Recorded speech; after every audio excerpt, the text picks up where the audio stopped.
Hello everybody, I am back with another MUP short from Norway. Actually on a request from Chris, he demanded that I make an episode of the so-called King of Norway, which I have here with me, and his name is Morten. Woohoo! Hi, Morten and Øyvind, and I play ogres, and I'm here to talk a little bit about probably how I play them and how the matches went. And, probably, yes. Yeah.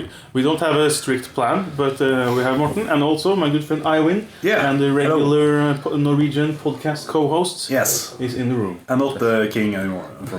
no longer the king, but it's been a while, he wants to stay as close as possible so he can reclaim the title. Trying hard, failing harder. Yeah. So we have gathered here at the club and have a beer and ready to talk some Kings of War and lists and whatever may come up in our heads.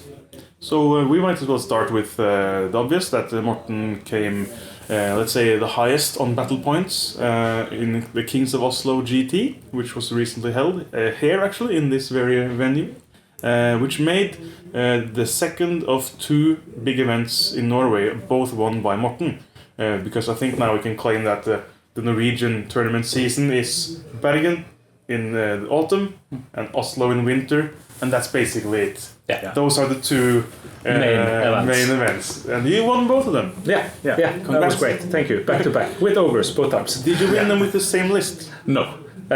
Small changes because of the new rules and the updates that came with them. So some point changes made the previous list illegal for me to continue to play. Of course, because the COC24 came out shortly after, or almost right after, or more or less at the same time. But yes, there's some big nerfs for ogres, right? Yeah, some changes at least. I'm not certainly I would call it them nerfs necessarily. Yeah.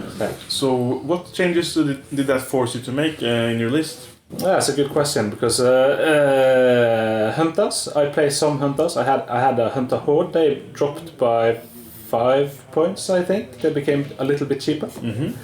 But that was offset by the warlocks with lightning bolts becoming 5 points more expensive. So suddenly, I think in summary, my list exceeded 10 points above the limit. So some changes were forced due to that, and I also I didn't want to play the exact same list because the people who play at the Bergen tournament are usually the same people who play that there. Is true. I mean, we do visit each other's tournaments. Like the core crew is largely the same. So you claim that you would have, regardless of COC24, you would have changed your list? Tried to change some things. yes. But some things in the ogre list are just too good to not bring. Mm-hmm. At least when you want to be competitive. So siege breakers, of course, I have some of them, 3 of them, even hordes. Yeah. Mm-hmm. And then I like to mix things up a little bit with bringing along warriors. I like warrior hordes. I try to play them as a berserker type. Okay. Yeah. I drop 1 defense and give them 2-handed swords. So that's something fun to try. And then usually Sargesis boots and Macwar's potion of the caterpillar would be on the other one. Now that item is gone, I went down to just 1 horde with warriors. Yeah.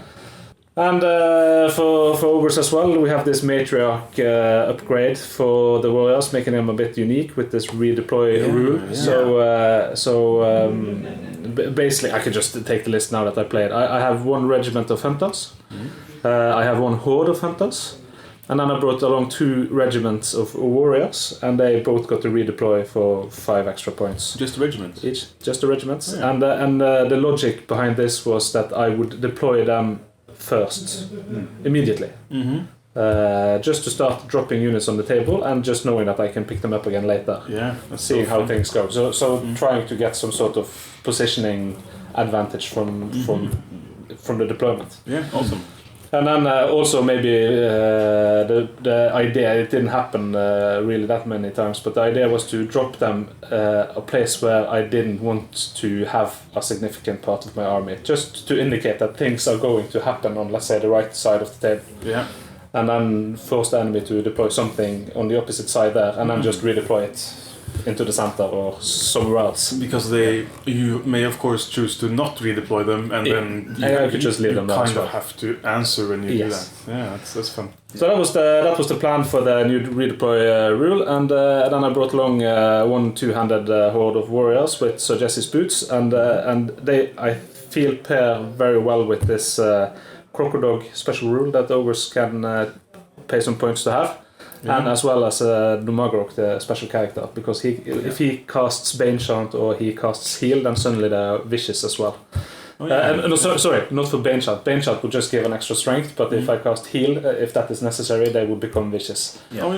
And with the Crocodogs and the Suggestive Boots and everything, suddenly this unit starts hitting extremely hard. Is Crocodog D3 reroll wounds or something like that? D3 reroll to hit. To hit, okay. Failed once. Sorry. Completely wrong. You can re-roll up to 3 ones that fail to hit. Okay, so it's just ones. And you choose to use them after you have rolled. So if you have no ones, then you don't need to. Mini elite? Yeah. Kind of? Yeah. So it's like a 1-round elite, and with Numagrok it's a 1-round vicious as well. And, nice. They become quite buff that way. Yeah. And and then I usually like to play a lot of Red Goblin Blasters, but this time I just brought one, and I had 2 Sergeants as well, because I think they are awesome for 110 points, and brought along 3 Warlocks, and I brought along Drain Life on them for the first time. I usually play them with Lightning Bolt, and then I think that might have been a powerful combo for just 95 points with a scoring, shooting, nimble, chaffy, heavy unit for just 95 points, and so they've increased them a little bit if you want to bring along Lightning Bolt in price. Yeah. But the fun part is that I know they wanted to nerf them a little bit. They might actually have buffed them, because I can now take a Warlock with Drain Life 5 for 95 points and just ignore Lightning Bolt, which I wouldn't have used probably anyway, because I like to speed my army up on the table turn 1. So I'm not casting any Lightning Bolts anyway turn 1. And then thereafter I usually use my Warlocks as chaff for a round or 2, and any surviving Warlock might start casting Lightning Bolts at the end of the game. But now I use them quite differently. So now we speed up the table turn 1, and then they're ready to help assist with combats, casting Drain Life immediately. Sure. And I see this often, that units can survive a horde of Siegebreakers or Warriors for 1 round by like a point or 2 off on the nerve roll. Just take along Drain Life, add it to the combat. That's it. Yeah, It's that's usually enough Tips to it in just the- tip it over. yeah. That's right. So Warlocks with Drain Life before cost 115 points. Warlock with Drain Life now costs 95. Oh.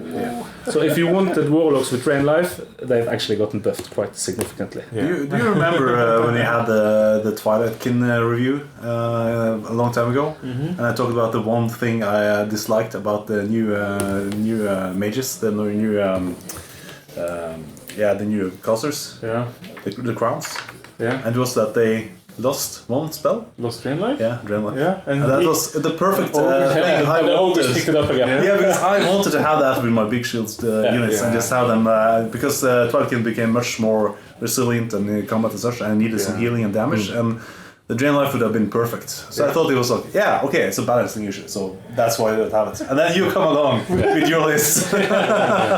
So I had 3 Warlocks, and all of them had Drain Life, and then I brought along Numagrok as well with Heal 7. So up to Heal 7 with his Warlock special rule. So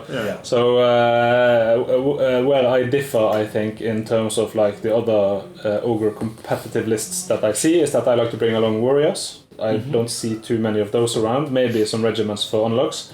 And I like to bring along these Red Goblin Blasters. For some reason, it doesn't seem like I don't see them often in lists. True, I think that it's a fantastic fun unit for the enemy to handle somehow. To deal with, they're lovely. But of course, Siegebreakers.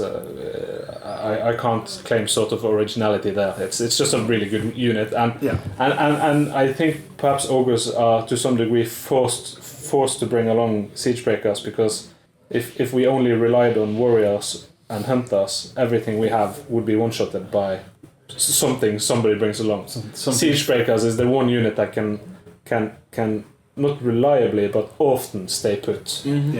Yeah, sure. Mm-hmm. Yeah. So without siege breakers, ogres would lack something important. With siege breakers, but then siege breakers are good. I will make a note for later to discuss siege breakers. Let's do that later in the evening. They could just easily become a lot less expensive, but also hit a lot less hard. But it's just an anvil, not a hammer. It is the defense you need to do what you want to do, and then correct. strike back with something else. Striking back is a huge bonus, but if we rework the ogre army entirely, you could just have these as anvils, and something else could hit hard instead. Maybe the warriors could go up to speed crushing 2 or so. So how was your run at the Kings of Oslo GT? Did you win all your games, or? Oh no, we played 5 games. The first game was a challenge, and I won that one, and then I went on to winning my second game. And do you want to? We can come back again to maybe what armies I played against and the person I played. But in summary, it was 5 games, and I won the first 4, and then I lost the last one. But by the time we got to the last game, I sort of had racked up enough points that it was don't lose by. I think we calculated if I lost by 19-2 in the blackjack scoring system, then the person I was playing against would surpass me. Yeah. As long as I won or lost by a maximum of 3 points to his 18, I would still keep my point lead. It must be hard to kind of, with such a resilient list, it must be hard to lose by so much points as well, to take you down, to totally wipe you more or less. More or less impossible. Yeah, so and that was the fun part of the last battle conversation was, we can come back to that later, but it was like, I can just deploy in this corner. I just stay there. I'll win. Exactly. I don't even need to reach any objectives. I just need to stay put in this corner and not lose my army. And I don't think you can if I just do that. But of course, I wanted to win in the last game as well. So that didn't happen. Playing to win. You were, of course, it took a fellow Bergenser to stop you. It takes a Bergenser to beat a Bergenser. You played him a few times, I guess. And that's me and Jørgen. We've played. That was the last opponent I played against. We play a lot together, and every time we play together, it's a mentally draining match because nobody wants to commit any faults. So we usually play it flawlessly, and it comes down to dice or deployment or some maybe small mistakes. But so we've been honing our skills on each other for quite a long time.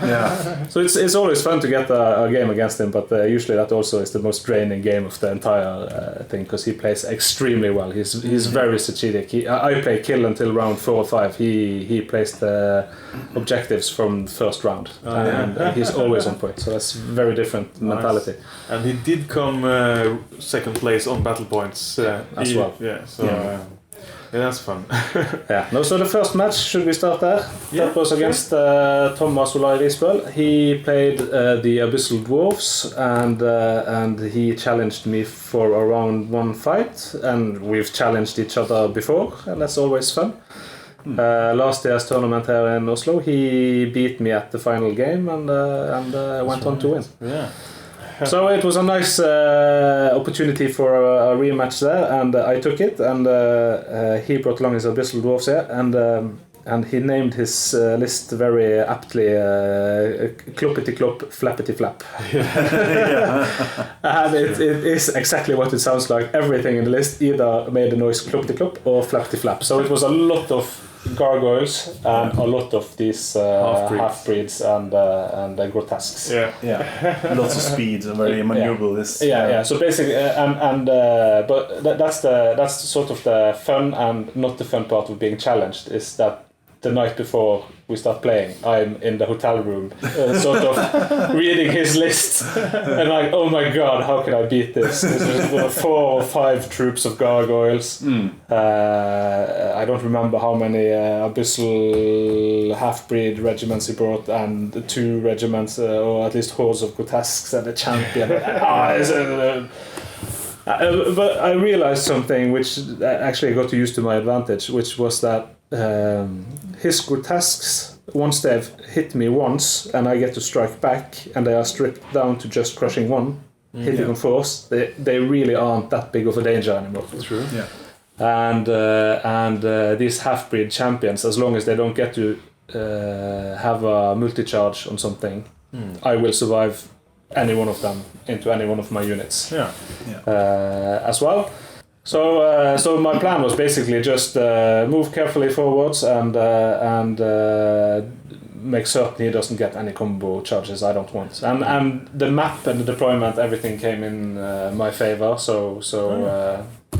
He had a very uphill battle where I got a really good position and just stayed there. And he had to do something and. So basically, I think I won by getting a flank in my favor. After that flank fell, then it was just a matter of mopping up the center, where he had some grotesques trying to kill one of these regiments with warriors that I have. Oh yeah, the famous. And, So I think he had to charge the Red Goblin Blaster. He killed it, and then in return, my ogre warriors in regiment form, they hit his grotesques, and in combination they just didn't kill each other. So he hit me, I hit him, he hit me, I hit him. With some drain life, nothing dies. And it got to the point where I had a siege breaker horde locked in place behind one of these regiments that wanted to kill the grotesque horde, but my own warriors were they were in the way. So it's like, can you please kill these warriors so these siege breakers can kill you in return. But that happened for many rounds. But it was a very fun game, and I'm very happy that I think it was the deployment and some options in the first 2 rounds that gave me the victory by the end. And we also had a very fun moment where his Abyssal Lord something caster on half-breed something, the flying dragon with a lot of fireballs. Flew up and then decided to fireball my siege Red Goblin blaster. It took a lot of wounds, didn't die. I think he rolled 3 or something on the nerve. And then in the next round with drain life and heal, it was back to full health. and that's why there was a grotesque horde charging a Red Goblin blaster. He needed to get that out of the way, but it failed. So that's quite fun. And that was a bit of a peek into the future there, because he was the last year's King of Oslo, and got him out of the way in the first round. That was very good. And then on to meeting, I think it was Björn as my player number 2. He brought along his Trident Realm army. I think absolutely everything in his list had ensnare. Probably, and I read the list before we came to the tournament, because I think he played it in Bergen as well. I think it was the same list. And it was like sort of a mental gymnastics, but once you realize that ensnare basically equals 1 higher defense, meaning he has a lot of defense 4 units with ensnare. And when you read this ensnare rule, at least in my mind, it becomes sort of like a mental challenge. I don't want to attack this unit. Nothing here is possible. My ogres are gonna fail every combat. And then no wait. If these didn't have ensnare, they would instead had like defense 5 instead. They would be equally hard to kill. It isn't. It's just that potentially if you have like a high crushing like a dragon or something, that would struggle more, of course, but you don't have that problem, I guess. No, so in the match that came up against him, I just decided to, let's just pretend like everything doesn't have ensnare, because everything has ensnare. So I'll just attack like normal. I won't consider this an option. or sorry, a I'll try to factor. remember that. Just if I'm struggling, I'll just ignore a rule. Pretend it's something else. And what happened with him was he was extremely aggressive in the first turn. He won first turn, and he just flew up the table, and I had to position myself to be charged in his turn too. And and of course the same rule here as with the game one. Try not to allow any combo charges. At least this tool formation with Thunderous and the hero, gruesome thing. But at least make sure two of those regiments can't hit something at the same time. So that was basically my rule for meeting what he was trying to do. Yeah.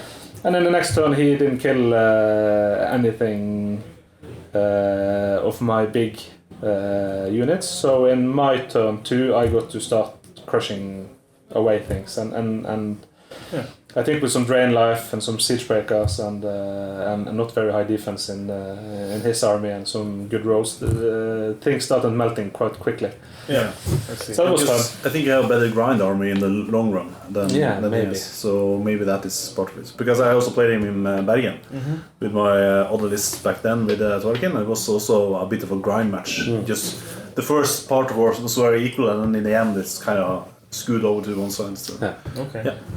And some memorable moments there was I had a horde of warriors and a horde of siege breakers attacking his horde of naiad ensnarers. Oh yeah. And they were standing in a field. He had run them across and just met me almost like on my deployment line. He charged me, and then I used I think 3 rounds to get that horde out of the way because minus 2 because I was both hindered and ensnared.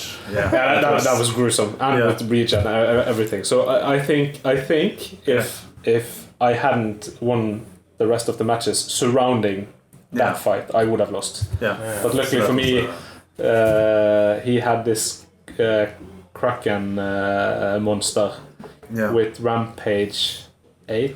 Same as the Terror models, And I, of course, after redeploying my regiments of warriors, I make certain that there's a regiment of warriors facing that Kraken, and that's his option to charge, and a Kraken with 12 attacks hitting on 3s with crushing 1. They don't do a lot of wounds against a regiment of warriors, and backed up by a drain-lifing warlock. Sounds familiar somehow. Yeah, it sounds familiar. I had it twice in my match chat. Foreshadowing.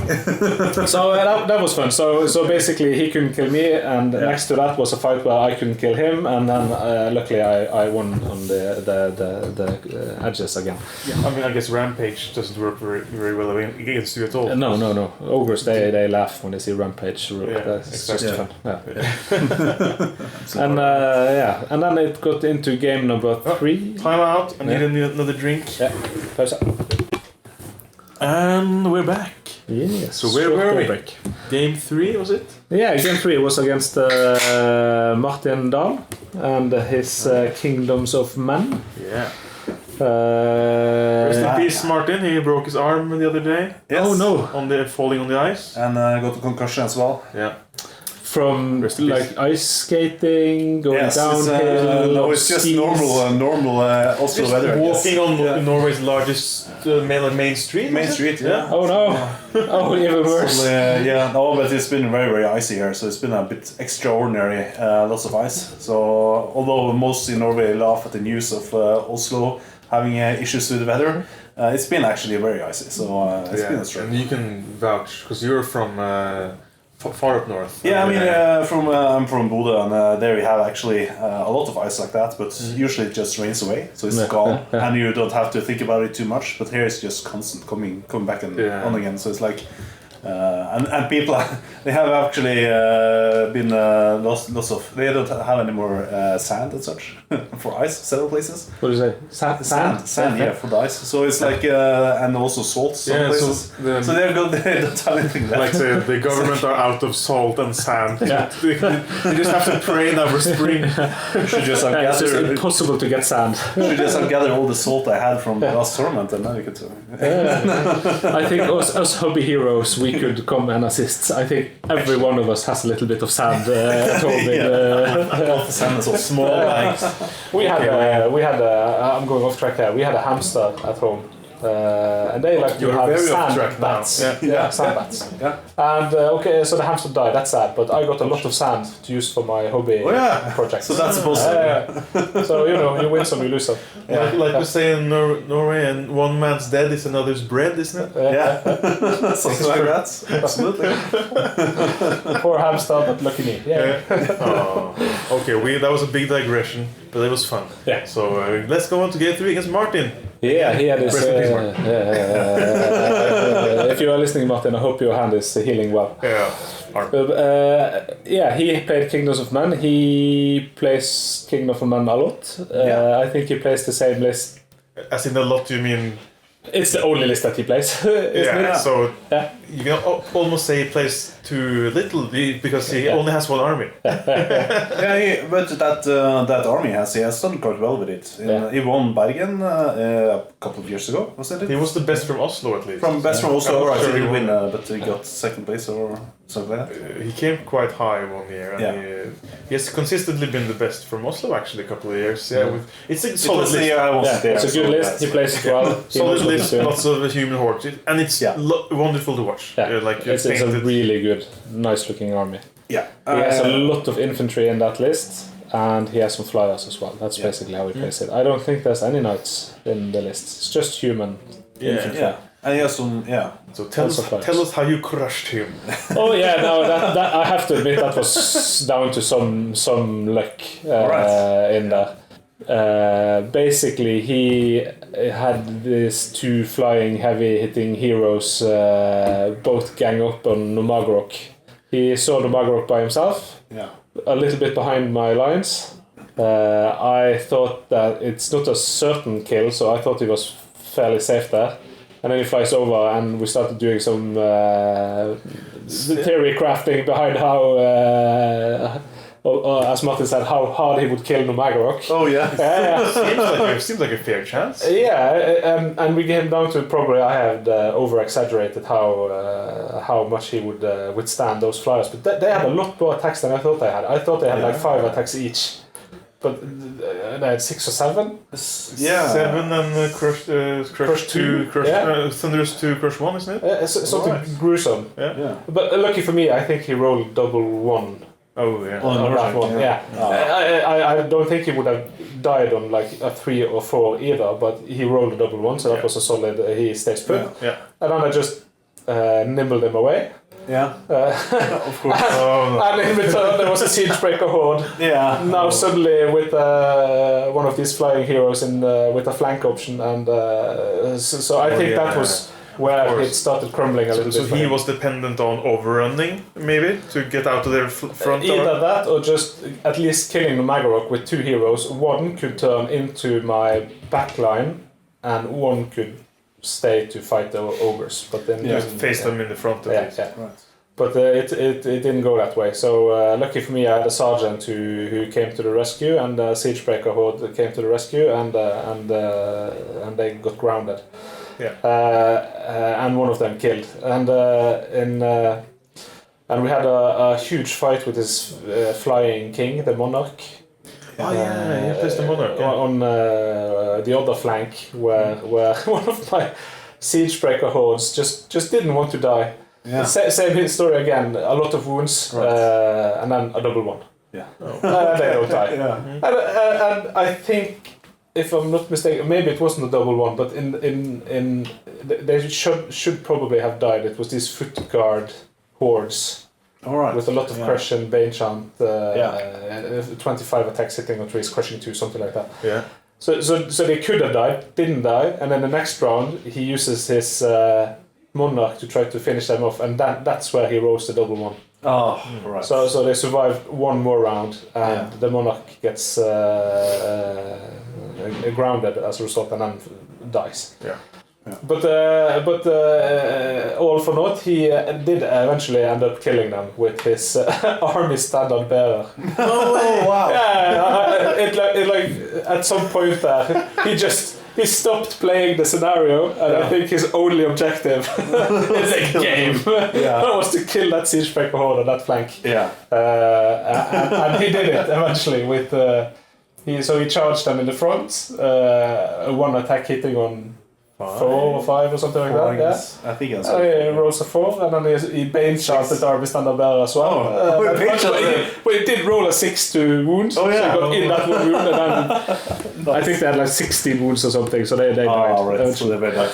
I think I've tried for that my entire Kings of War career. Yeah. I never made it. And this is the first time I heard it actually work. Like, it works. Send in the Army Standard Bear, get that one wound, and then roll the nerve, and just don't roll the double ones. Oh, that's awesome to hear. It's fun when those things happen, and this was the scenario where you play with loot counters on the center line.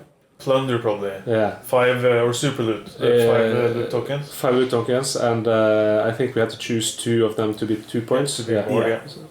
So it was basically, I got round 1. I walk up 12 inches with my entire army, pick up all the tokens, and then he goes for the positioning to take me out, and then I start backing. That's basically what happened.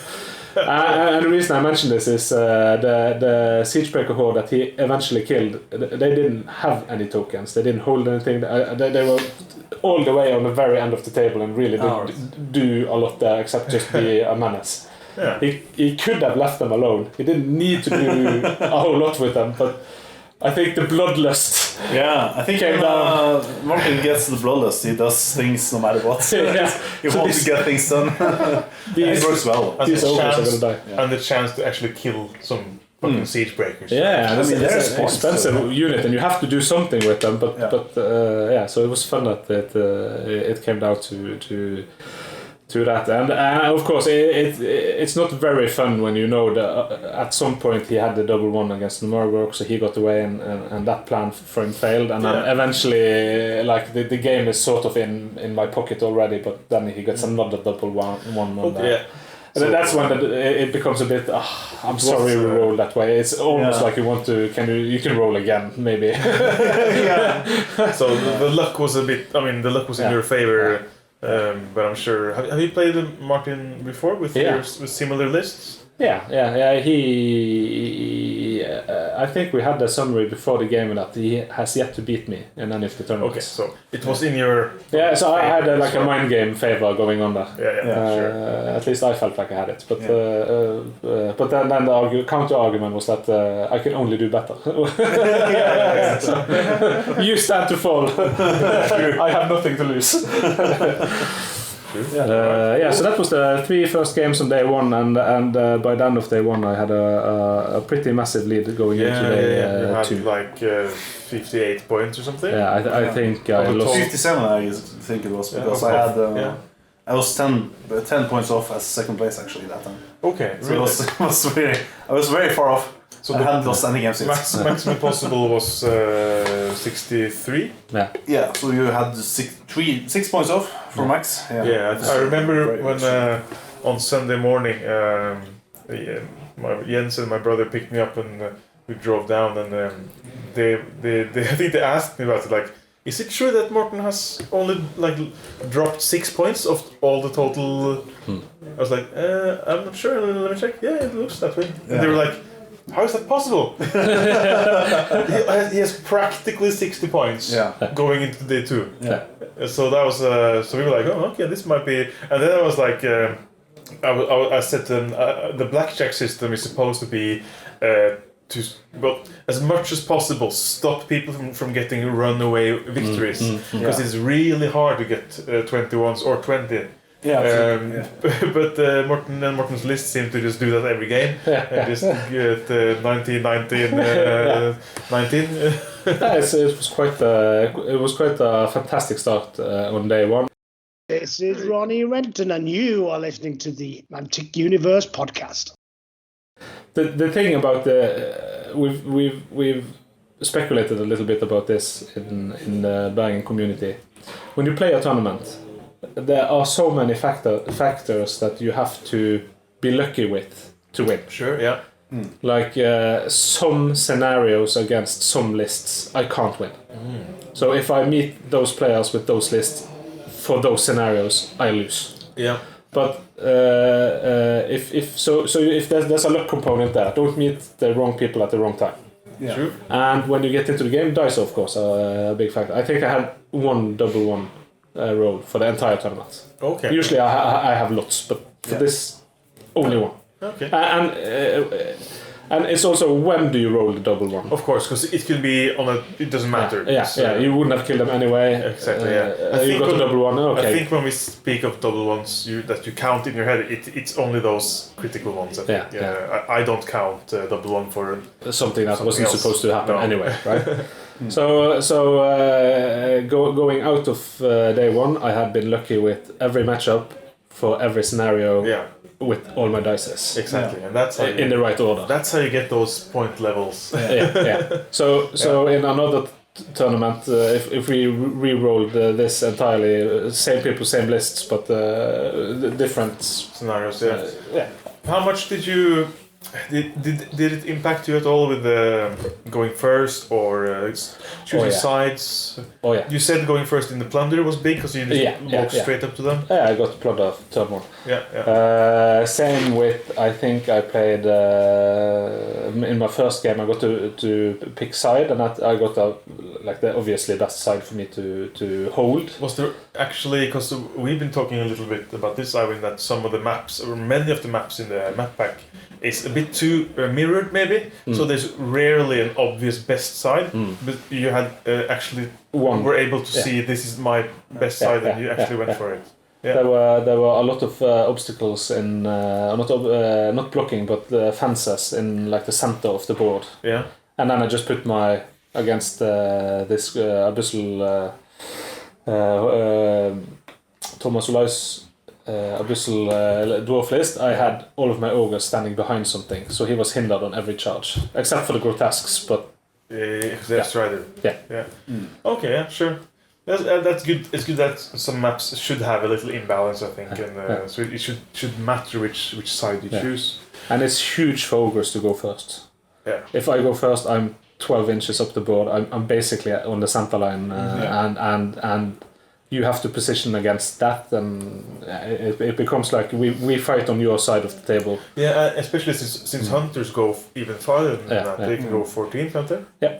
So basically for me, with ogres going turn one, it's massive. I played dwarves as well, and if I get turn one there, I might give it over to you because I want to shoot you in my first turn, right? So I want you to walk up the board. Exactly. It's very different between those two armies. This turn one.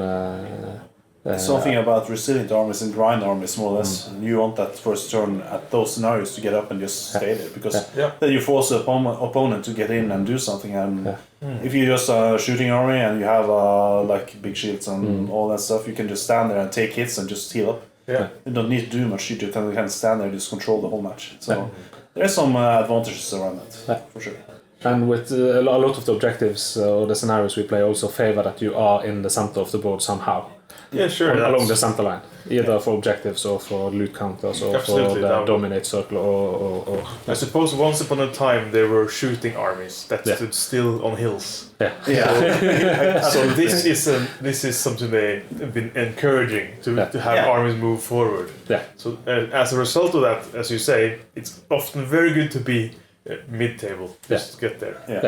Yeah, I agree. That is true. So, okay, cool.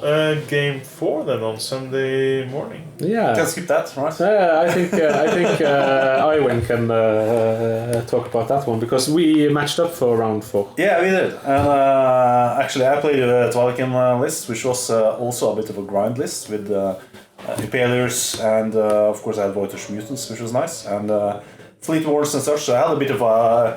I'm not going to say similar list, but I've been winning a lot with grind matches and just staying in the middle and kind of churning it out. And when I met... the fun thing was that I arrived at the club a bit earlier, because I know that Freddy's a bit a late comer, so letting people in and such. Thank you. No, but I'm glad someone takes responsibility. Yeah, I was. I didn't sleep, so that's okay. No, but I was in a bit earlier and checked. I let people in and such, and just set up. And then I looked at the Mortens list and was like, how do every time I was like, okay, my chef, well, his chef is like warriors. He will just take out my chef, and I have like, okay, my imperials have a defense 6, of course, with big shields. Yes, of course, his big shields. He had crushing 2.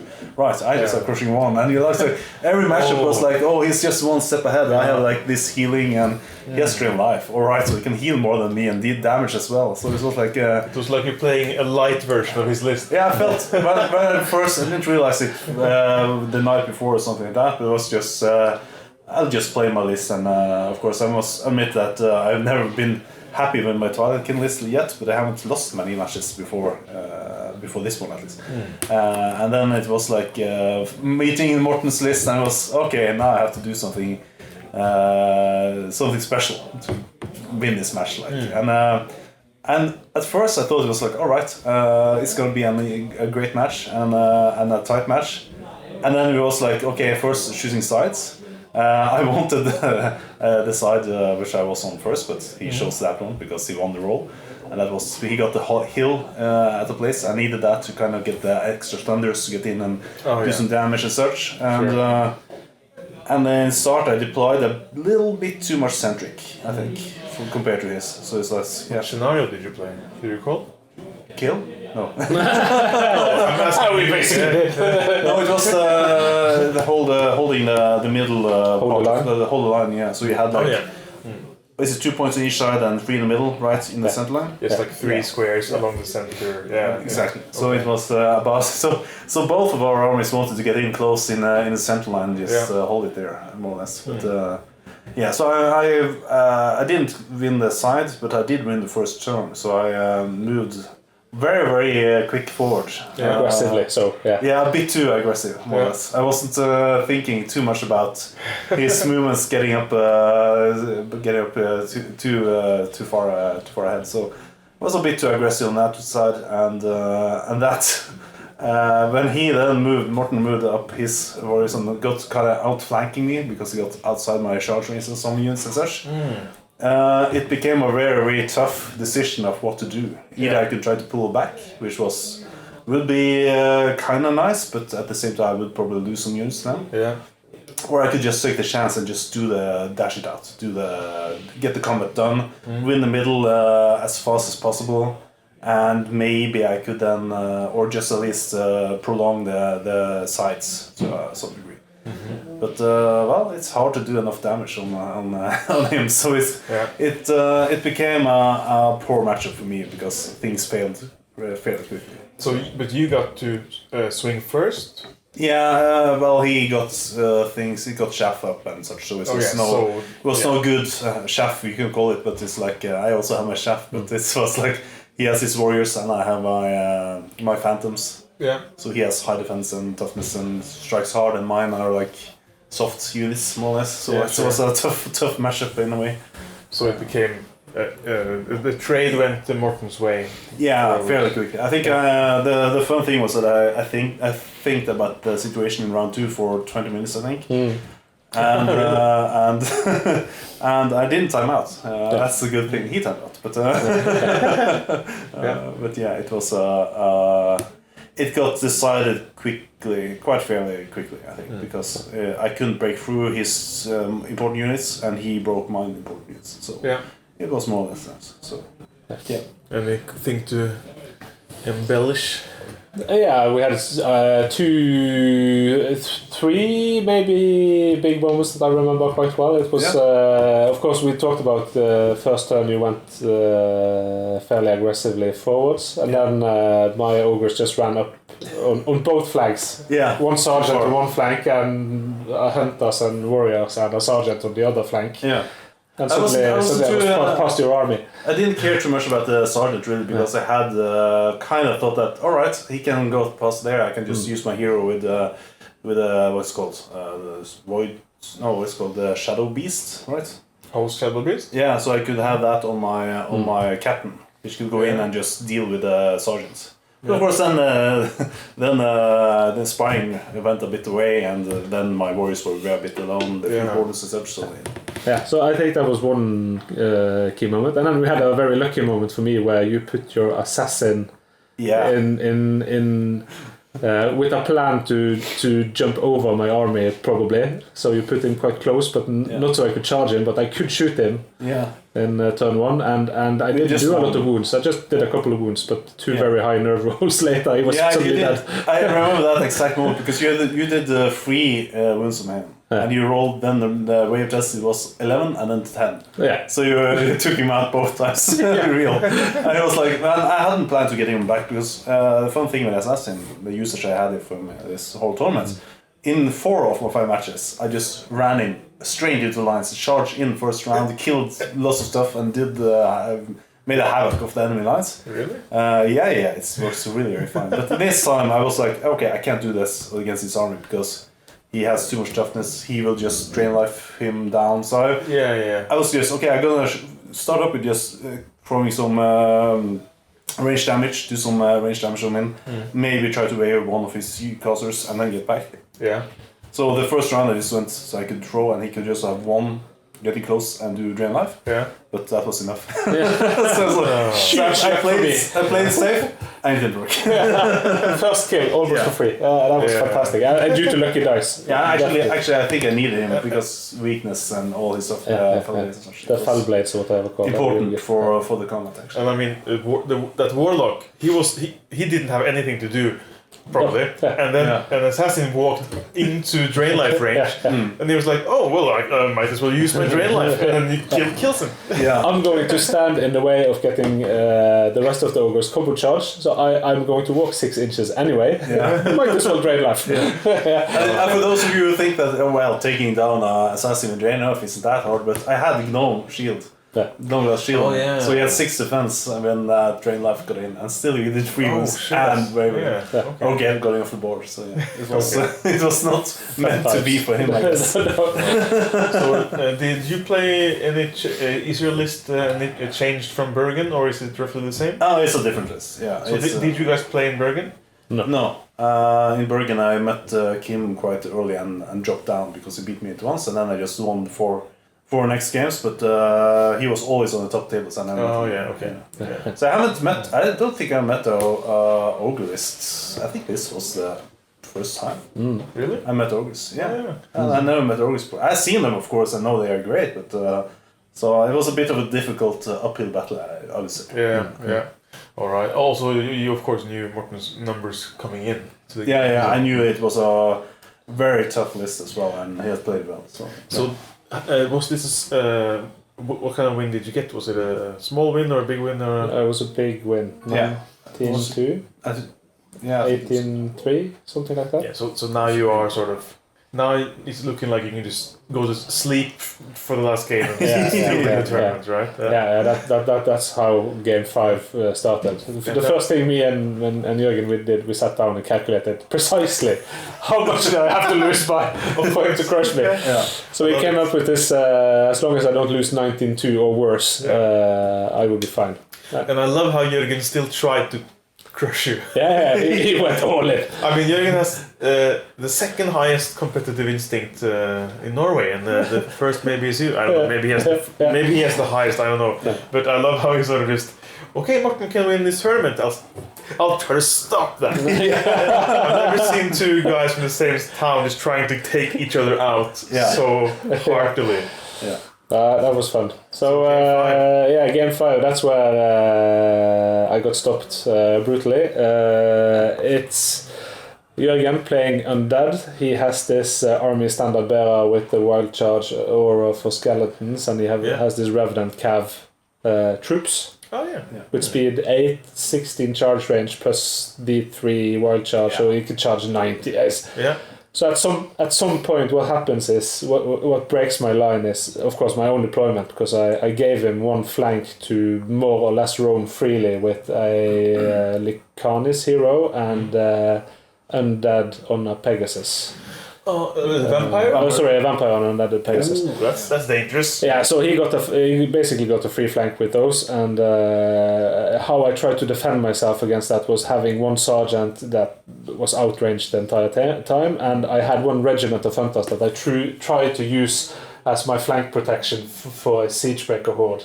Yeah. And what happened is I said in the previous round, okay, I measure out, I'm out of range from your Revenant cav. They can't see me, sorry, I'm behind a hill, they can't see me. And then the next turn he moves his heroes a bit around, and then I take that unit of hunters and I move them a bit forwards to start harassing those two heroes. Yeah. Oh. And then I walked out of the shade of the hill. Oh. He rolls. I don't think he had to roll much. Let's say he had to roll at least one, and he so it was a guaranteed charge. And then he charged into the flank in a combination with I think both heroes in the front. Yeah. Kills that unit. Yeah. Nothing threatens him. Oh. So there's both Alicanis and Pegasus and so that turned ugly quite quickly. We had some fun moments where I had forgotten to move my Nomagorok hero to stand in the way of a surge shenanigan. I realized when I got into my shooting phase. So we then agreed that it was too late for me to move him. It was quite a critical thing to discover too late. So okay, he stayed put. And then in the following round, he had a white horde that he moved up onto a hill and then he surged into my siege breakers down below. But the thing is that both my heroes and who were guarding the front of this siege breaker horde, they were angled slightly so that when he could surge into contact. Yeah. That wasn't the problem. The problem was when he was going to close the gap and land it, he would land on one of the edges of the hero, so suddenly he couldn't. So that put me sort of back into the game again a little bit. Yeah. But not by enough. He brutally murdered everything on, on the map in short order. But luckily for me, I had there were some units placed around the table that he didn't get very good access to, and we took some time to get all of those positioning the positionings to come into his favor. So luckily for me, he won the scenario. He killed most of my army, but it was like a 16-5 win to him. So it was a couple of points away from, 3 points away from taking the victory. Luckily for me. Yeah. It sounds like you have the. He had you there for a moment. Oh yeah, he had me. and I timed out quite badly because I spent a lot of time thinking how to deal with those two heroes. So did he get any extra turns? Yeah, he got turn 6 without me being able to do something, and he got to turn 7 also without me being able to do something. So it was really bad. So I think turn 6, if we had stopped there, I might be remembering this wrong. I think it might have been a draw. Turn 6. Oh really? Okay. And then going into turn 7, it became a very significant win for him. Yeah. Okay. Yeah. Oh well, but you still won the tournament. I still won the tournament. I think that is as good as a result as I could have hoped to have going into the tournament. I saw the list. I know people who play here in Norway are extremely good players. I know because we've played some online tournaments, and when we play online, I noticed that the people I see on Fnatic who I think are like the top players, I haven't met a lot of them, but I've met some of them. Yeah. And I would say like the top players in Norway are kind of similar to the top players abroad. Yeah. So coming into this tournament and doing well, it's not a given. It's very fun. That's good to And also you'll get to test this theory in... Oh yeah, I shouldn't have said that. Forgive me. Jesus. When we go to Clash of Kings UK in autumn. Yeah. Now you set the list very high. I take back everything. Let's make a t-shirt with like Morten's face with like a big X on it or a bullseye. Target number 1. No. So that's but that's going to be fun because we are quite a lot of people coming from Norway to Clash of Kings. Yeah, 8 people. I don't think so. 7, 8, something like that. That's 8 times more than last time. Yeah. Me plus 7. Yeah. Can I bring plus 7, please? Friend of this crew. Yeah, that's fun. And I went overboard on these XL goodie bags. I bought 2. Really? I'm not certain why I bought 2 for, but it's like, oh my god, I have goodie bags. I've never got goodie bags before. I got all the goodie bags. I think you might be happy with them. I actually regret not buying goodie bag last year, or the XL goodie bag. Everyone gets the basic goodie bag, but the XL one, you get the Titan of choice, you get a T-shirt, which is actually a very cool thing to have, like a memorabilia. Cool. Clash of Kings, because I didn't get the T-shirt. No. I would have. I asked Steve, can I pay you like £50 to get a T-shirt? He says, no, it's only for the XL goodie bag. I'm like, fuck you, Steve. Because I would pay big money to get that T-shirt. Because I love having like collectibles, you know what I mean? Yeah. But I travel without checked luggage, so I just can't. I can't have stuff. Can't get the stuff. No, I can barely squeeze. I'm in my army, and just enough underwear and T-shirts for that trip. That's all I can get. That's a good plan. But I can vouch for the people having the extra stuff. It seemed like a good deal actually. Yeah. So I'm looking forward to that one. Yeah. A lot. Okay. I think actually from the last Bergen turnering, we actually when we were there after the train, when we took the train back, we talked about how much we enjoyed the tournament. So it was I think actually that was a big part of why we also went to the Clash of Kings.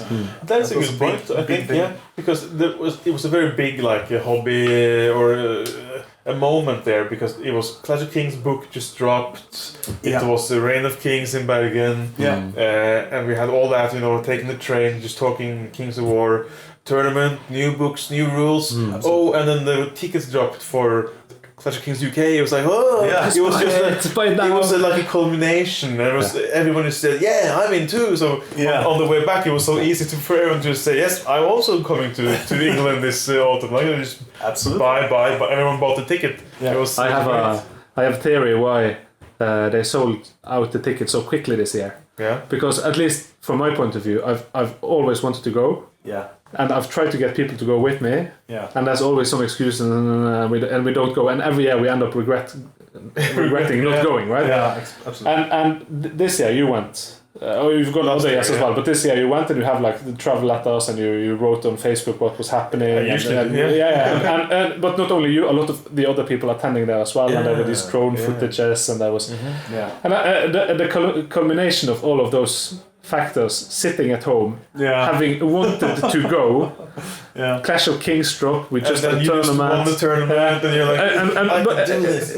No, not even that. Just it was a really big, like Clash of King or Kings of War moment in that collected into that one small period of time where it had been a tournament, new rules. You had a lot of pictures and fun stories about what happened there. Other people did as well. We had a tournament. We had exactly, and I posted, and I probably already posted for the Oslo tournament. It was probably on sale. We knew we were going to be 20 plus already, so it was a big moment. Yeah. So I was actually sitting at home watching the live stream of the Clash of Kings and just hoping to see some Fred action, but didn't get an action. No Fred. I have been in 2017. I was on the live stream. Oh, you were? Cool. Clash of Kings in Cardiff. Yeah. With my orcs. I actually brought my orcs to Cardiff. Cool. Yeah. And what happened was, I got to the table and they had made a very beautiful table, and they had obviously chosen the coolest terrain for this live stream table. So it was very cool buildings, the blocking terrain. It wasn't just a piece of stone. It was like a big building, right? Yeah. So it was actually a bit too large, maybe. So there was two huge buildings, not Bergen huge, but quite big. Yeah. And the camera though there was one top camera and there was one side camera, and we both came to the table. I can't remember what army the guy played, but we both looked at the table, rolled for sides, and I chose side, and I just said, I'm going to deploy over here, and I deployed way away from the camera. Because am I going to change my plan because of the camera position? No, right? So the commentator was like, oh, that's very sad. They're on they're on the far side of the table. So we played our entire game like on the 3 feet furthest away from the camera, and there was like a building block. We actually can't see much, but we'll try to go to the overhead camera and see what's going on. And I think actually Rob Berman was one of the commentators. Yeah. And he came over and they sat like some meters off the side to try to get some not too much noise on the. And he ran over and he asked Fred, so what's happening? And I had to tell him because they couldn't see, so he needed some info so he can go back to the stream and so here's what's going on. But I was like, I'm sorry, I have to try to win, right? I hope those video clips is on YouTube so you can check that because that sounds At least that sounds very fun. I know Halvard watched it. Yeah. Halvard from Bergen, he watched the live stream and he said he'd watched me play my game. Yeah. So that was fun. Yeah. Some players in the distance, some great things are going on, but we don't know what. It's rumored to be awesome. It was a draw, 10-10. Also draw, okay. Yeah. So it was fine. I didn't lose my one live stream game. Oslow has orked with their shit. Yeah. I haven't played them since. No. Okay, a quick break, guys, and we'll be back with some small talk after that. Sounds good. Yeah. Hi, this is Alessio Cavatore, and you're listening to the Mantic Universe podcast. So many universes, so little time. And we're back! Alright, so that was a bit about Kings of Oslo and Mortens' triumphant run. The King of Norway. In 23-24, our 23-24 season. We follow the English football season. It starts in August, ends in May, right?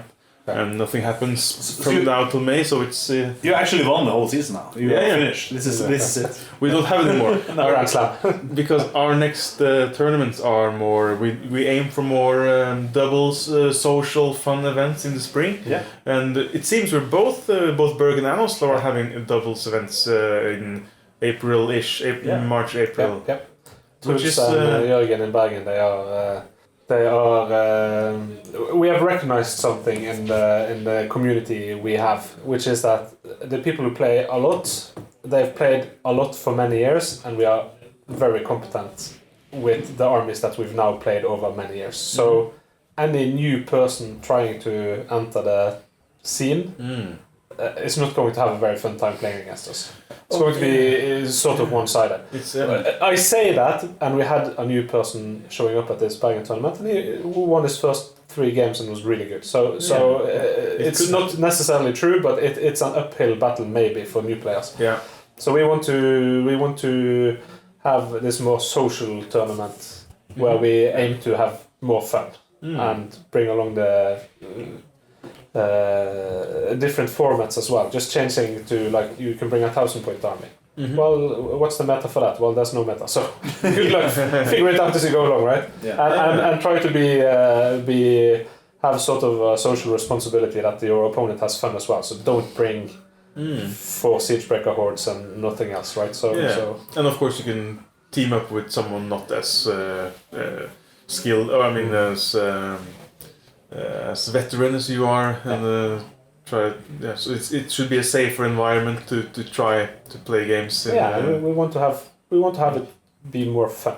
Yeah. It's a great way for new players also to learn more about like tactics and rules and such. Just have someone you can kind of hang on a little bit on, just not to play yourself, but you know if you have some questions or something like that. And who wouldn't love the opportunity to use Jørgen and Morten as like a teammate to get in their mind a little bit. All the information. What are you thinking right now? Why did you put that thing there? And we're also having an event in towards the end of March. And it's been a while now since we had the doubles in Oslo. I can't even remember. Did we have one last? I don't think we had one last year. It's been a couple more than a couple of years because of COVID and such. We had it's been a long time ago. I think that's mainly because I personally don't have a drive to actually arrange doubles. For some reason, I just like to do standard events. But it's Vidar, which is more the driving force of the doubles, which I love because then he can push a bit for that and I can just assist. But I mean, when thinking back to tournaments, I always remember the doubles tournaments that I myself played in, because you share, if something like extraordinary happens, you share that memory with 3 other people. It's 4 people. Like, whoa, do you remember that time? You know, and that's, I think, one of the super cool things about doubles. Because in singles games, you can sort of have it's just you and your opponent, and of course you can remember things with your opponent, but it doesn't become the same sort of open arena for. I just love it. of course, the sound levels often follow the that same. Yeah. So a doubles tournament can be so loud. It's just but it's super fun, and we're actually trying 1,495 points per player. Big battles. So it's going to be a big battle, and the clock time will reflect that. I think it will be hour 20 per side, or hour 15 at least per side. So that will be fun.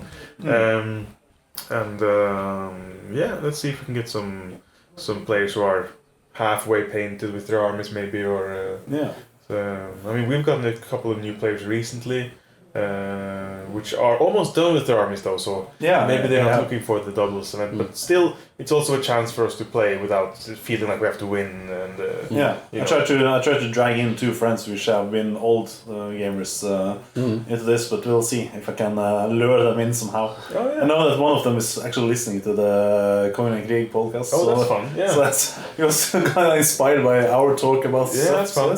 I mean, this will be published on Kongen and Krig as well as on MUPshort. So that's fun. I mean, every new player is always good to get them in and try. I mean, many players. I've reviewed some old photos, and there's been many players who tried doubles who are like almost wargamers. But they're like, it was fun, but when they go home, they're still not wargamer enough to paint their own stuff. To get a whole. So it's like, well, then you probably won't be joining a proper tournament anyway. But some do. I mean, it's not impossible. I mean, the doubles we have had has been, I feel, for my part of this, it's been much more casual and much more just for fun. So it's like bringing in, I know that Vidar has his own thing going on when he's playing doubles. He's getting extra aggressive and loud. That's right. I almost forgot. He has the opposite of me. He just changed his personality. Angry and really strict. No, but I have like for my part, it's like we're gonna have at least one beer each fight. And you just have to try to drink the most beer. I mean the beer games. I remember I was with Lars once, and I mean, he's much smaller than you. So I was feeling a bit sorry at the end, because I was like, all right, I think you have had enough now. It's like forgetting that we are playing a game. And it's got a little bit far, but it was a lot of fun. So it's mostly just entertainment and just having a laugh. So looking forward to that. Also, it's great to have another event on the horizon. Something to look forward to. There should always be something happening like in the horizon. Because then you can think about lists and painting and stuff like that. So. Morten, do you have any hobby projects going on in the future, or are you happy with your army the way it is? No, that's the fun part, or the sad part, actually. Every time I take out my ogres, I try to do something more.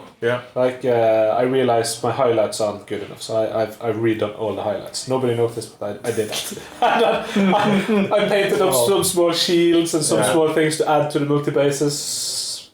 I did no painting votes. But I try to improve every time. Can I come with it?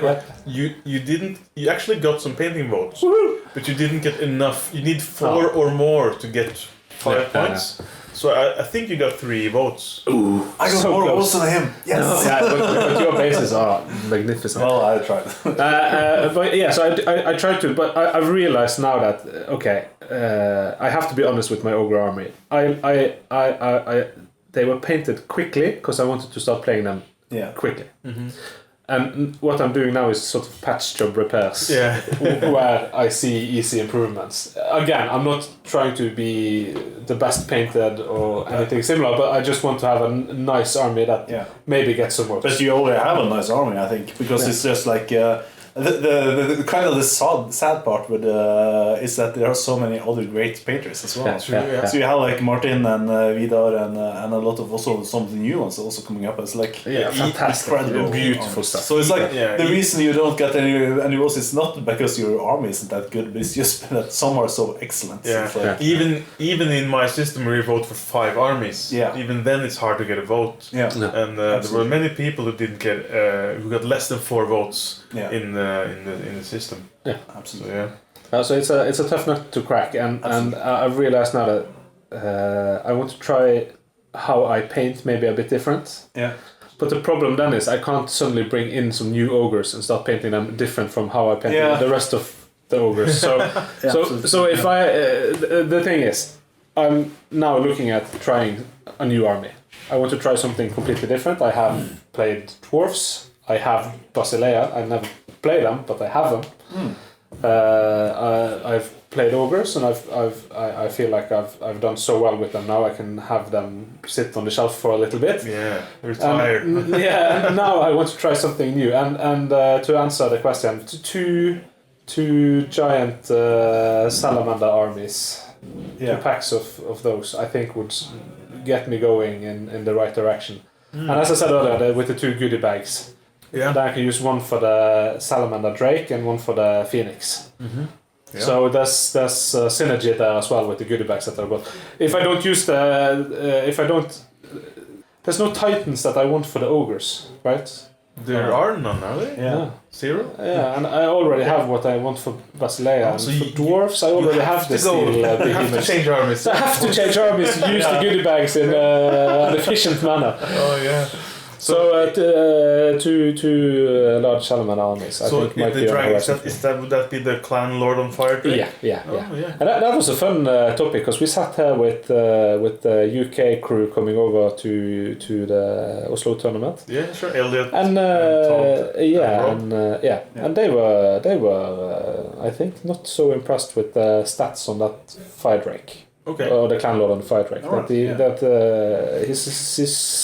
He's a little bit lackluster compared to other drakes, but he has a very fun stat line with 15 attacks, but he hits on 4. All right. Yeah.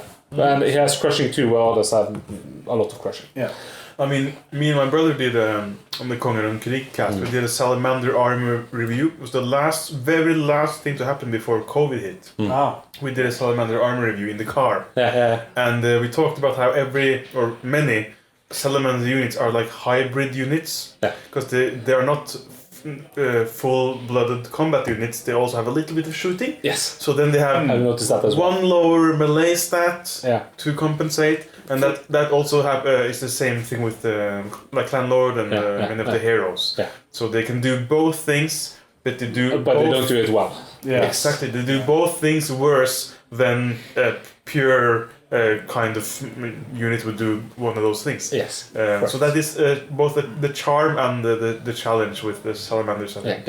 I guess the question around that is if the balance is good compared to points. If you have like a bit of lackluster on both departments, are you then kind of cheap? So you can do both? I recall not that me and my brother are experts, but our consensus between us two was that everything is just a bit overcosted. Alright, yeah. Because I think they have...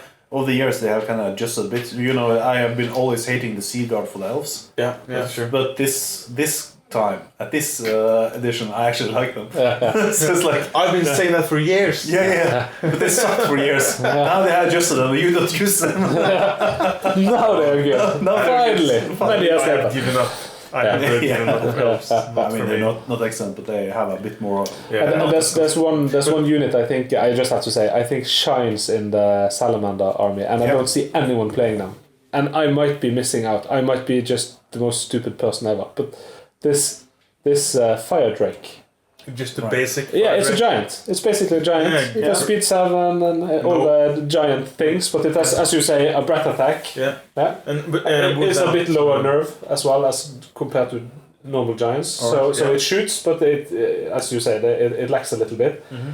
But the fun part with this, it's nimble on a perfectly square base. Oh, wow, that's good. With speed 7, it looks over everything, and it's nimble. Yeah, that's good. Yeah, and also why are these spammed? Yeah, they might have. As well. I mean, and this is the new. Is this COC 24 change or? This is no. I think that I can't say that because I haven't been tracking that army before. Yeah. But what I like, what I saw changed was that the salamanders now have life leech.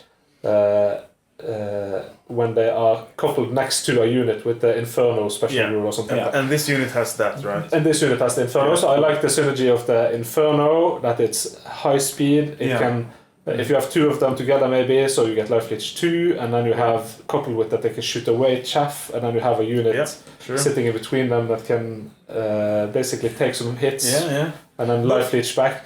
I think there's some synergies going into this army that now that wasn't there previously, I guess. I think And, there's a couple of units that have changed so much that it's almost impossible to make a model for them because they will change it. And that's the Commodon and the Fire Drake, I think. Yeah.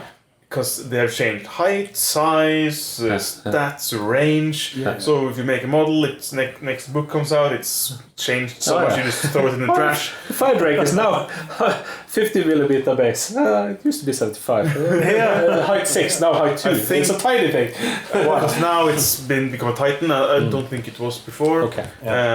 So and what model do you use? I don't think they sell a model for it. So what I've been doing is I've been looking at a little bit on Facebook in these groups to see what people are using for the Fire Drakes, and it seems like I think some people have used like these water drakes for the Trident drums that they've tried to use them as Fire Drakes. Yeah, because they stand pretty tall. And they just painted up with a fire theme, and I think there's options here to get around that. They have a big one, don't they? They have a Titan version of that. I pass. I'm not going to say that they have, but it was something that I saw somebody did that gave me an idea. A Centurion on a great worm or something. Yeah. Okay, check that out. I'm checking. Because maybe this is a job for my old dragon. I have a box full of old dragons. Yeah. Do you remember that time when I bought too many dragons on eBay? I was actually I actually have 2 dragons I'm not using anymore, so I was thinking of donating those to you, but because I have enough. Yeah, because you have this dragon fetish, right? At least I had a period. Let's say I had a rough period. You had enough dragons after a while. I went crazy on eBay and I forgot what import tax is. Oh shit! Yeah, I know that. So I just sort of buy. Yeah. This will cost me X amount of money, and then double that. Yeah, double that. Yeah, because exactly. shipping and import tax. Oh yeah, for sure. So I spent like a half-month salary on dragons, old classic dragons from the 80s. You have some which are rare, very nice and rare, but sometimes I use one. Yeah. Sometimes I give away one. But I have spent way too much money on dragons. Yeah, I kind of get my orc, my orc hero on Wyvern Dragon. That's a classic, very old. That's the old GW chicken dragon. It was the Nucker. Let's see, Morten. Nucker. So. That's a monster size. It might be too small for maybe? Possibly. Just make a cool base and you have it. Maybe this is a job for Øyvind's 3D printing service. I have a 3D printing now. So maybe I'll look into that. Send him a text afterward. Yeah. Ask him to search for like a dragon model. Yeah, because that's a bit of a fun part. Because the reason I don't use my dragons anymore is that I haven't liked the dragon riders when I played elves back in the day. I didn't like the dragon riders, so I actually tried to print out new dragon riders. But then I realized after printing three of those and such, I realized that they are too big, so I can't use them as that. So instead, I created my dragon list, the 3 dragon lists of elves, just to have the last Oslow GT. So I don't need all the dragons. I have these 3 now. that's the reason. So. That's right. It's weird. So those were supposed to be dracons. Yes, dragons. And it became your list for last year's tournament. So absolutely. Triple dragon. Became a bit of a meme list in a way, because I always said in the past that I don't believe that dragons are good units because they don't do enough compared to the points, and then I just I fielded 3 of them. And it worked quite fine. Not perfectly, but quite fine. It worked well until Rob Phipps rolled a double 6 to waiver one of them. Yeah, it was like and then won that game. Yeah, because if you waiver one of those, it's like one big part of your whole army. So it's like shut down. That's the weakness of the whole thing. So true. But, good work, pretty fine this year as well. But the project I have now is the quad dragon list. What? You have a special hero, unique hero, so you can have 4. That's true, yeah. It's too stupid to work, but it's just a fun project. But I mean, you managed to paint your Twilightkin pretty well to this tournament. Absolutely. I think there was I actually was surprised because I knew you were like struggling with last minute painting. And I think it looked. It looked better than I feared. Let's say. But I think it would look very good, and you got a lot of votes for the painting because of that. I think because the shock value of you actually showing up with a new army. Because I'm one of those that had lots of ideas, and then I'm too much of a perfectionist. So when I start with a project, I try things, and then when it don't work out, I just kind of meet the wall. I can't kind of continue. I just kind of stop with the whole thing.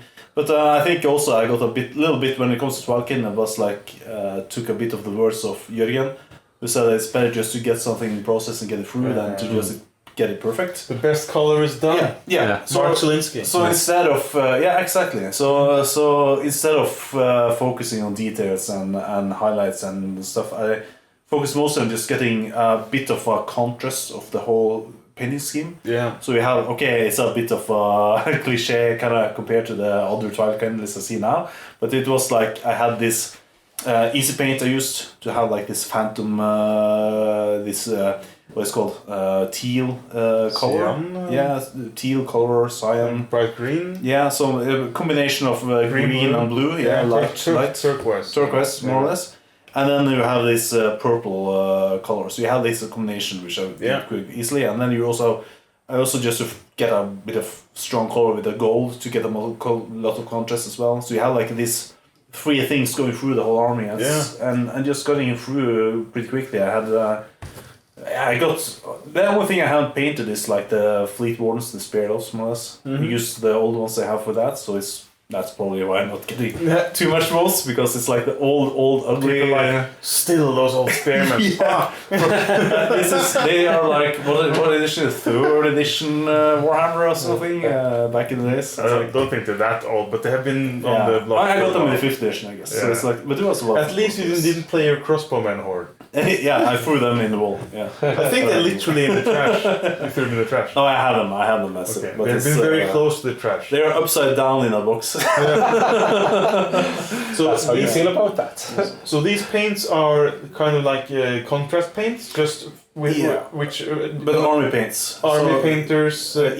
Easy paint. They are called. Okay. So I feel actually I tried contrast paint and I like contrast paint. But I actually feel like the easy paint is even better. I like them more actually. So what? I tried some contrast paint and I thought it was very thick. You have to find the correct colors kind of, and maybe either water them out or not, because I found that each is a bit different. So I tried one of those which is like a dark blue, and try those on. It got very weird. It kind of didn't get color in some parts. They remained white. Oh, what? And then the other got paint. So it was like something's wrong with this. I tried to shake it a lot and stuff, and it didn't work. But I had mostly successful with most paints. So it's like very easy to just paint it on, and I had just white prime on the whole thing, and then I just flashed it on, and it worked fine out of the gate. So it's like okay, so you didn't water it down? No, I didn't do much with that. That was also why it was like I could just have half a Twilight King army, or almost a whole Twilight King army done in a week, and then did that. For this time I did like Impalers and the heroes in just over a week to get it all done more or less. So it's very, very easy painting scheme and getting things up. That's cool. I haven't really gone like all in with the contrast paint thing, because I still feel like I have to paint them, the classic undercoat and then layer up and then highlights. So. I have a thing around that, because I learned a new trick after I had done the most of the Twilight, which typically I came back to now I can do other things, but it doesn't match this army. But the thing is that you can also, what you can do is just have a black prime, and you just highlight the whole model to have highlighted things, and then you do the contrast paint, because then you get the layer of darkness. With the dry brushing and everything. Do you mean with spray or do you mean with brush? No, with brush. The only thing you need to do, dry brush it. First you prime it black, and then you dry brush it with white, and then you can just use the contrast paint on that, and you get a very good contrast and of color and shadowing and such. I suppose that quite the same concept as because some many people talk about they call it zenithal highlighting. Yeah. So it's black undercoat, and then I think from the that's top you do white, right from the top. This is with a dry brush instead. So but you achieve the same effect, and you achieve it all over the model instead of like directional. Yeah. So it should probably work out pretty good. It should work pretty good, and of course I think the trick is also to have a bit, if you want an angle of light, you kind of want to do it in some way. Who wants to be bothered with that? Yeah, just do it a bit more highlighted up and less down, and you get a pretty That's cool. a good trick, I think. Because I tried zenithal highlighting once. I put it I did the black spray, Yeah. and then the white spray, and then it just turned grey. Oh, what a beautiful grey model you have. And then I just sort of I'll paint it by brush. You need to time it a little more so they are not wet when you do it. I don't think they were wet. I don't think they were, but Okay, cool. So, so are you painting more on your Twilight Kin then? I have a little bit. I have. I was playing against Vidar in Saturday. Did you even play 2 games? Yeah, I played 2 games. Who does that? 2 games? Yeah, on Saturday. That's amazing. Just a beer and just. Yeah, we actually had people visiting and watching as well, so it's like it was a bit of fun. I also had the worst dice in the world. I never rolled that low, and he had rolled that high, so I feel very sad. But I tried a couple of new things, and it was like a little bit of a shooty Twilight Kinlist. And I probably won't do that. It's it might work for. I know a lot of people like the lightning bolts, and you like the Night Stalkers with lightning and also shooting like that. Yeah. And you can do some of that with Twilight as well, and I have the weakness of with the crowns and so on. But it's not my thing. I think I'm too much of an aggressive player. It could kind of fit because I always had this for like 5 years. I played the same elf list almost all the time. Not 5 lists, but quite a few years. Where I had like shooty army, and then you have the dragons and a good spare of units to counter charge or something like that when people come close. So the idea was to do something like that with Alkin, but I'm not sure. Either I don't like that tactic anymore because I played too much. It's like the same old. Yeah, it's too much of the same old. Yeah. But at the same time, it's also like I don't get enough attacks with the lightning bolt with the current setup. So it's something in combination of there that I didn't like.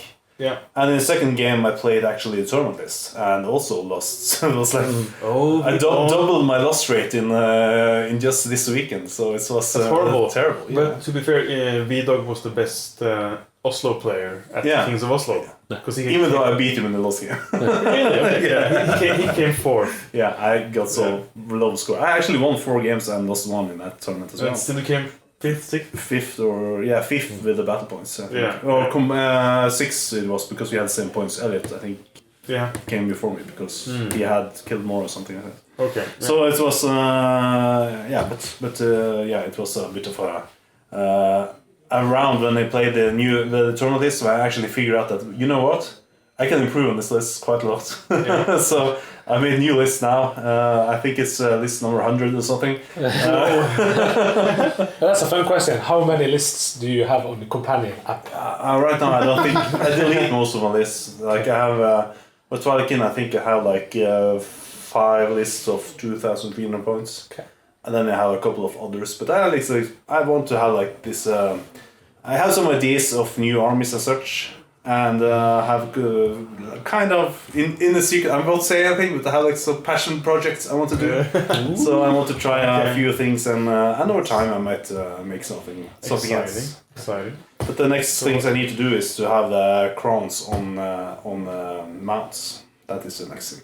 On normal mounts? Can they get those small ship things? Yeah, I hate those. I don't like the ships. Sideways shooting. Yeah, things. What do you call it again? Yeah, the void skiff. Something. Skiffs. Yeah, skiffs. I have considered them, but every time I see them, I think that it's just stupid. It's not stupid, but it doesn't fit the thing I want. If it makes you feel better, I actually beat Vidar when I play Vidar. That doesn't help me. No. Oh, that's good. But that just comes back to my normal role as like the ego checker. Yeah. Like when you do great, I beat you. Yeah. And when Vidar does great, I beat him. Yeah. And then I lose to everyone else. Yeah. I just beat the best players. Yeah, exactly. Only once. I had like this. At the proper time. Yeah. I had this before every tournament. I need to play Fred, and if I lose against Fred, I will do the best on the tournament. Yes. So it's like every time. It's almost superstition now. It's a ritual. If I beat him, he will do great in the next tournament. So basically, what you have to do before going to Clash of Kings is to sit here and play until Fred beats you, and then you're ready. Yeah, exactly. And then, never play again. Yeah. Oh, nice. Cool. Yeah. How about you, Fred? Any hobby projects? I mean, I am okay. I have purchased a lot of Rift Forged orcs, so my goal is to actually make Rift Forged. The problem is I have a huge army of normal Mantic orcs, which I feel like I can't just throw them out. It would be a shame to have made all, and that's the army I made I did the most time painting. It's been my proper, let's paint this the best to my ability. And now I find myself in a position where I feel like they've been squeezed out a bit by Rift Forged orcs, you know? Yeah. So, and the Rift Forged has new models. Yeah. So it's like, do I try to make my old army kind of proxy them into Rift Forged, you know what I mean? Or do I buy the new hot Rift Forged models and paint a new army? In which case I've kind of wasted a lot of months on that old orc army, which I played not so much. Yeah. But when rumor has it that some armies are going to collapse into a combination of things, could that probably be like, let's say, orcs and Riftforged orcs collapse into one? They might. So it's that will create an opportunity. I still feel like I need to turn myself into Riftforged, but it's just the model thing. I have these units, and they don't fit. Because they don't have the same units. Because Great Axe don't exist in Riftforged. Normal Axe don't exist in Riftforged. Normal Chariots, I don't know. I mean, some of them exist, but the thing is, I want the new cool things. But so what Vidar actually told me, his 2 cents was, ditch the old, buy the new, paint the new. It will give you more joy, and that might be correct. Yeah. It just makes me sad. Yeah. Yeah. It might give you more joy, but it makes you sad.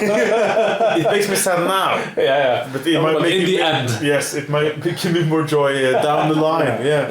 But I think that's a good idea to just kind of let the old be old and do your own thing again. It might be. Yeah. For some, it's not about the destination; it's about the journey. But in this case, it sounds like it's all about the destination.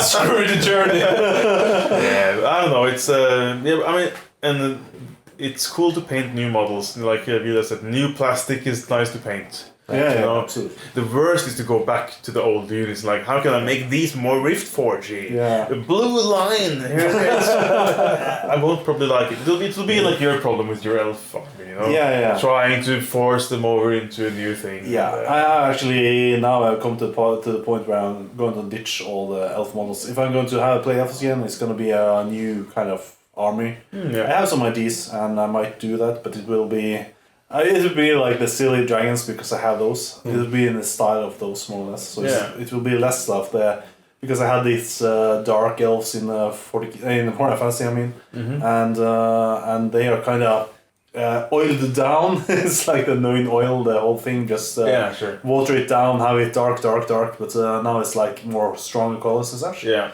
So it will be a new project. It will be a different paint technique and all that. So I'll be probably, if not throwing all of those in the garbage, I'll probably renew all of those or get new models and such. Yeah. I think what I need to do is I need to paint just one hero for Riftforged to just get going. And I have several of them. I even painted me some of those Hell Strikers. It's the orc version of Dragon Riders, basically. You just need to glue them and spray them. Also, and Rob Phipps, he brought me the what's it called, the Storm Shrine, is it?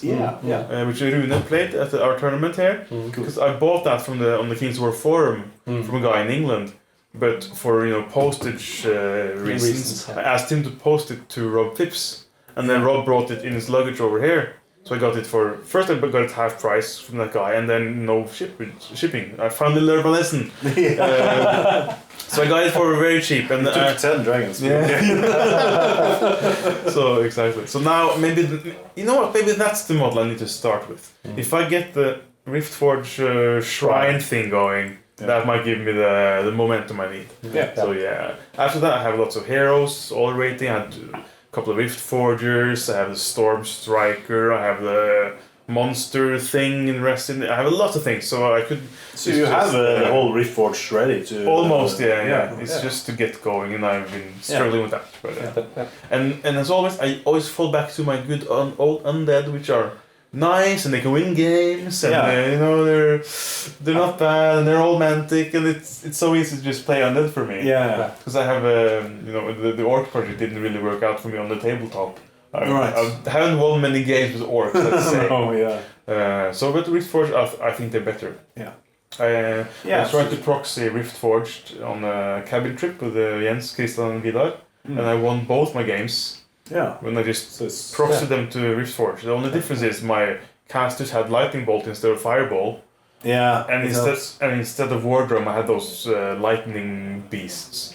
So you know amber rocks. Yeah. So the only difference is they can throw lightning bolts. It's orcs with lightning bolts, and that's enough to win. Okay. But orcs without, it's not enough to win. I've been dissing lightning bolts all the time. And here we go winning. Yeah. Yeah. Well, cool. Maybe we should wrap this so-called short up. Yeah. Luckily, it's a very loose format, and it can go on. Just if it's just shorter than a monthly episode. Yeah. So if I'll make it 1 minute shorter, it's still a month short. It's a short. Yeah. All right. Well, thanks everyone for listening. If you're still listening to this Norwegian episode, thank you, Morten. Thank you, Øyvind. Thank you. Thank you. And bye for now. Bye bye. Bye.